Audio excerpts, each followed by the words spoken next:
अगर फिरदौस बोराए जमीन अस्त अमी अस्त अमी अस्तो अमी अस्त। अगर धरती में कहीं स्वर्ग है तो कश्मीर में है। और अगर धरती में प्रजातंत्र के चौथे प्रहरी मीडिया की अगर सबसे ज्यादा पौ बारह है वो है जम्मू कश्मीर में। नमस्कार, मैं हूं हरबंश नागो के इसी विषय पर मैं आपके लिए महत्वपूर्ण जानकारियां लेके आया हूं। सचमुच धरती का स्वर्ग अपना ही उसका एक मुकाम है। जम्मू की बात करें तो मंदिरों का शहर है जो विकास की नगरी में चला गया है और प्रजातंत्र का यहाँ बहुत बड़ा रोल होता है, खास करके उस क्षेत्र में जहां एक तरफ एक जो पड़ोसी है, पड़ोसी बदला नहीं जाता और जो पड़ोसी है जो बदला नहीं जाता उसकी नापाक साजिशें पिछले 3 दशकों से ज्यादा जम्मू कश्मीर में चल रही हैं। मीडिया उससे भी जूझ रहा है, मगर इस बीच यहाँ पर जो प्रशासन है, चाहे वो बेल्ट फोर्स का है या जम्मू कश्मीर प्रशासन है, वो भी दिन रात एक कर रहा है। जैसे पांचों उंगलियां बराबर नहीं होती, उसी प्रकार कहीं ना कहीं काली भेड़ें होती हैं, इससे कोई दो राय नहीं है।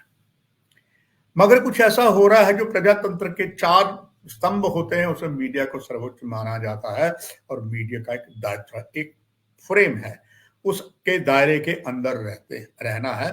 जैसे अगर किसी गेम में, किसी फील्ड में आप कोई भी गेम खेलते हैं, हॉकी क्रिकेट कुछ खेलते हैं, अगर कोई गलती करता है तो अंपायर रेफरी सीटी मार के रोकता है और गलती करने वालों को पेनल्टी स्ट्रोक भी देता है, पेनल्टी कॉर्नर देता है, कभी कभी पीला कार्ड दिखा के उसे मैदान से बाहर फेंक देता है। जम्मू कश्मीर के मीडिया की पौ बारह है क्योंकि जम्मू कश्मीर के मीडिया पर कोई लगाम नहीं है। आप जमकर कानून की धज्जियां उड़ाइए और मीडिया का जो कानून बना है, जो एक उद्देश्य बना है, उसको खूंटी पर टांग दीजिए। Nobody is going to ask you anything.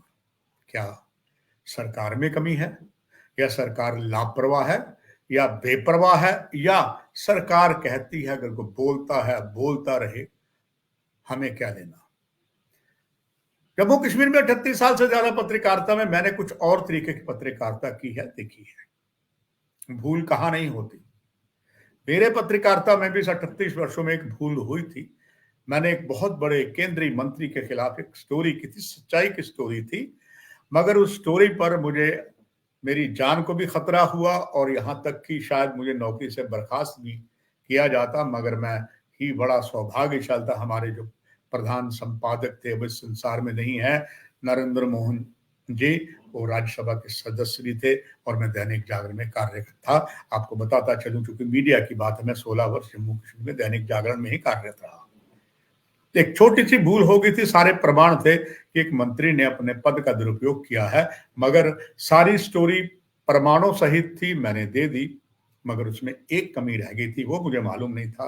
वो बात दूर तक पहुंची। मेरे प्रधान संपादक ने कहा कि आपकी स्टोरी बिल्कुल सही थी, मगर आपने उसका पक्ष नहीं लिया जिसके बारे स्टोरी थी। मुझे नाकों चने चबाने पड़े और माफी मांगनी पड़ी, माफीनामा भी मांगना पड़ा, इसमें कोई दो राय नहीं है।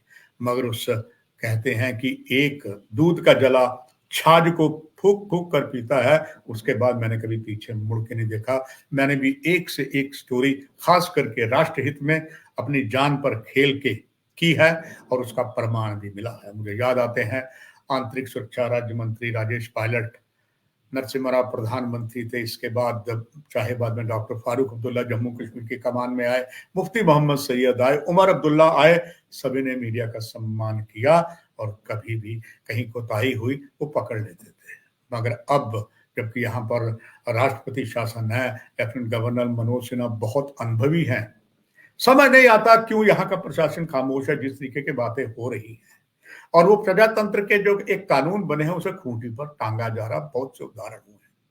हाल ही में दो ऐसी घटनाएं हुई हैं जिसने सबको हिला के रख दिया है। हालांकि भीतर ही भीतर एक कांड में जम्मू कश्मीर का अपराध शाखा श्रीनगर से इसकी जांच कर रही है। सुना है उन्होंने एफआईआर भी लगा दी है। कुछ समय पहले आपको याद हो गया, मीडिया में एक वायरल एक स्टोरी हुई थी, प्रिंट मीडिया की थी, सारे ही मीडिया में आई थी कि एक जम्मू के बाहरी क्षेत्र से एक मीडिया शख्सियत ने एक स्टोरी डाली कि किसी ने कहा यहाँ के जो ब्यूरोक्रेट है, यहाँ के जम्मू कश्मीर के जो फॉर्मर चीफ मिनिस्टर हैं, कोविड के समय था, उन्होंने बहुत ज्यादा अपने पद का दुरुपयोग किया है। और जो महिला आईएएस अधिकारी हैं, दूसरी हैं, उन पर उन्होंने सेक्सुअल असॉल्ट भी किया है, कंप्रोमाइजिंग सेक्स, बहुत कुछ लिखा। हर जगह एक तरीके से त्राहिमाम हो गया। सरकार पूरी तरीके से, सरकार के कानों में जूं नहीं होगी। अगर इतना बड़ा आरोप लगता तो there must be some inquiry. चिट्ठी वाले ने चीफ सेक्रेटरी को कहा था कि इसकी जांच की जाए, पूरा ब्यौरा था। मुझे उम्मीद है जो सीधा प्रसारण दर्शक देख रहे हैं उन कईयों को मालूम होगा। और कोई बात नहीं हुई तो इससे ये बात साबित हो गई कि जो लिखा गया वो सही है, और सही भी होगा। उसके लिए हम कह नहीं सकते सही है या गलत है, मगर एक चीज आवश्यक थी। अगर वो स्टोरी थी उसमें पक्ष जो है, जिन पर आरोप लगे थे, कई आईएएस रिस्पेक्टेड महिलाओं पर आरोप लगाए, पुरुषों पर लगाए गए, चीफ सेक्रेटरी पर लगाए गए, मगर उनका कहीं भी वर्षन उसमें नहीं आया। तो लगता ये है पत्रकारिता का जो नियम है, यदि किसी के विरुद्ध कुछ आपको मिलता है, उसका उसका बाकायदा आप बयान लीजिए कि उन्होंने ये कहा है। ऐसा कुछ नजर नहीं आया, मगर दिन पर दिन कुछ और ऐसी चीजें होती गई कि मीडिया के उद्देश्यों को खूंटी पर टांग कर मीडिया काम कर रहा है। अब जब बेलगाम चीज हो, उस पर लगाम न लगी हो, तो यही हाल होता है। अभी ये बात सुर्खियों में चल रही थी, जो अलग अलग एजेंसियां हैं, अलग जगह से सोर्स से काम कर रही थी, जांच कर रही थी, इसमें सदाकत है, क्या वाकई लेटर ऐसा था। अभी ये सुर्खियों में था ही, मगर उसके बाद कल एक और वीडियो सामने आ गया। वो इलेक्ट्रॉनिक सोशल मीडिया में था, और पूरा वीडियो था जो पहला उसका 30 मिनट, 30 मिनट में एक सेवानिवृत्त डीएसपी हैं, उन्होंने एक सोशल मीडिया का इंटरव्यू दिया है। उसमें उन्होंने जितनी बातें कही हैं, बुक भी लिखी है, वो साफ साफ पता लग रहा है, कहीं भी उसने गलत नहीं कहा। जम्मू कश्मीर के पूर्व अनेकों डायरेक्टर जनरल पुलिस और उसके बाद कई रैंक पर कई और अधिकारी जो आतंकवाद में लिप्त थे, और उन्होंने बाकायदा आतंकवाद को बढ़ाया। सीमा पार से जो हथियार आते थे वो सुरक्षा एजेंसियों के माध्यम से आते थे, पैसे से आते थे। बहुत सी ऐसी बातें लिखी, और बाकायदा उसने किताब भी लिखी है, और अब उसी सोशल मीडिया में उसका दूसरा हिस्सा भी आने आ रहा है। जब इस संबंध में मुझे भी कल देर रात इस बारे में मालूम चला, तो मैंने भी प्रजातंत्र के चौथे प्रहरी से देखा, बात की। मैंने कई आला अधिकारियों से बात की, यहां तक कि कोई भारतीय सेना के पूर्व थल सेना अध्यक्ष हों या वाइस चीफ हों या और हों, उनसे बात की। अनेकों गुप्तचर अधिकारी, उनसे बात की। क्या यह सदाकत है? वो प्रमाणित कर गया कि जम्मू कश्मीर में सुरक्षा बल, चाहे जम्मू कश्मीर पुलिस की है, दूसरी है, उन्होंने आतंकवाद को बढ़ाने के लिए सब काम किया। और इसका इतना बड़ा, जो ऐसे समय जब लोकसभा का चुनाव इस समय यौवन पर है, जम्मू कश्मीर में भी अभी तो केवल 3 लोकसभा की सीटों में चुनाव हुए हैं, अभी 2 सीटें बाकी हैं। ऐसे में इतना कुछ लिखा गया है, बोला गया है, सरकार खामोश क्यों है? जम्मू कश्मीर का अगर मीडिया बेलगाम है, आप उसे कैसे दोष दे सकते हैं? कहीं ना कहीं तो कोताही हुई है। अगर ये बातें सारी सच है, तो क्या सरकार ने सच जानने की कोशिश करी? आइए अतीत के पन्नों में फिर ले जाता हूं, जैसे मैंने अपनी ही कमजोरी को बताया। और कहते हैं दूध का जला छाप फूक फूक फूक पर पीता है। उसके बाद मैंने कोई भी स्टोरी की, मेरे कुलीग ने की, क्योंकि मैं एडिटर पद तक काम कर चुका हूं, एडिटर इन चीफ भी रहा हूं। मैं अपने सारे कुलीग को कहता था कि बिना एविडेंस के, बिना किसी के बयान लिए जिस पर आरोप है, आप कभी भी स्टोरी उसको टेलीकास्ट न करिए या प्रिंट न करिए। मैं उस उद्देश्य का आज भी पालन कर रहा हूं, क्योंकि एक बार मुझे चोट लग गई थी। और कहते हैं दूध का जला, दोबारा वो मैं बात जिक्र कर रहा हूं, मगर सवाल ये आता है, अगर ये बातें सच हैं तो सरकार सामने इंक्वायरी को नहीं करती? किस लिए हमारे जम्मू कश्मीर के सारे पदाधिकारियों खामोश हैं, जो संबंधित विभाग के हैं, चाहे वो पुलिस है, चाहे सिक्योरिटी एजेंसीज हैं, चाहे होम है, कोई है? इसका मतलब ये सारी सदाकत है। हमारे अधिकारियों ने इस कृतज्ञ इतने घिनौने काम किए हैं, और बाकायदा होटल का नाम तक बताया गया है, सेक्स और रिलेशन बताए गए हैं। क्या हमारे अगर प्रशासन में ऐसे अधिकारी हैं, हमारे बच्चे आज आईएएस आईपीएस बन रहे हैं, क्या उन्होंने सीखा होगा उससे? और इसके बाद जो आज स्टोरी आती है, बहुत पहले ही पता है, बहुत सी काली भेड़ें हर जगह हैं। कितने ही फेक इनकाउंटर हुए, कोई ना कर सकता है इसे? कितने ही सामूहिक बलात्कार हुए, पर्दे डाल दिए गए। क्या इस स्टोरी पर भी पर्दा डाला जाएगा?